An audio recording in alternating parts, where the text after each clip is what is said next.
उत्तरी इजराइल में हिजबुल्लाह का हमला हुआ है। हिजबुल्लाह के कई रॉकेट आसमान में तबाह किए गए। इजरायली डिफेंस सिस्टम ने इन्हें इंटरसेप्ट किया। यानी एक के बाद एक लगातार ताबड़तोड़ हमलों का सिलसिला जारी है। हिजबुल्लाह की तरफ से बनाया जा रहा है इजराइल को निशाना, और लेबनान की जमीन का लगातार किया जा रहा है इजराइल के खिलाफ हमलों के लिए इस्तेमाल। जी हाँ, तो इजराइल पर हिजबुल्लाह का ये जो हमला है, क्या ये परमाणु युद्ध का कोई संकेत है? कुछ अहम बातें जिस पर जल्दी से नजर डालते हैं। पहली बार 5 इलाकों पर ये हमले किए गए हैं। वो इलाके कौन कौन से हम आपको बता रहे हैं। देखिए, 100 किलोमीटर अंदर ये अटैक किया गया रॉकेट की तरफ से, जिसमें Golan Heights, Mount Hermon, Mount Meron, Mount Tavor और माउंट अरबेन ये शामिल है। खास बात यह कि हिजबुल्लाह ने रॉकेट मिसाइल से ये सारे अटैक किए हैं और बहुत डीप नुकसान पहुंचाने की एक कोशिश है। लेकिन ये इस स्केल पे हमला हुआ है जिससे आशंका बनी हुई है कि जब जवाबी कार्रवाई इजराइल करेगा तो फिर उसके बाद ये युद्ध की आग और भड़केगी। और आपको ये भी बता दें कि जो रॉकेट से हमले हुए उसमें कई रॉकेट्स को आयरन डोम से नाकाम करने का दावा भी किया जा रहा है इजराइल की तरफ से, IDF की तरफ से।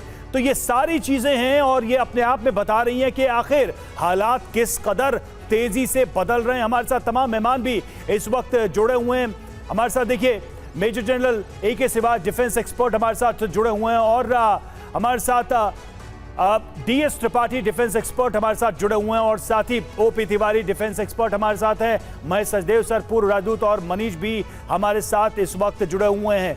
लेकिन सिवाज सर, पहला सवाल मेरा आपसे ही होगा कि ये जो फ्रेश अटैक है, इसका जो स्केल है और अब इसका जो रिवेंज होगा, यानी कि इजराइल की तरफ से जो काउंटर होगा, उसे आप कहां तक देख पा रहे हैं, कितने बड़े लेवल पे देख पा रहे हैं? और जिस बात की आशंका है कि ये युद्ध उस स्टेज पे पहुंच रहा है जिसका डर सबको था, आपको भी लगता है क्या?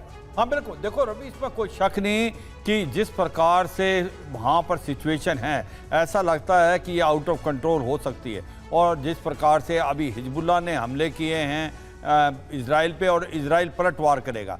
मगर अभी 2-3 चीज़ें हमें बहुत समझनी चाहिए।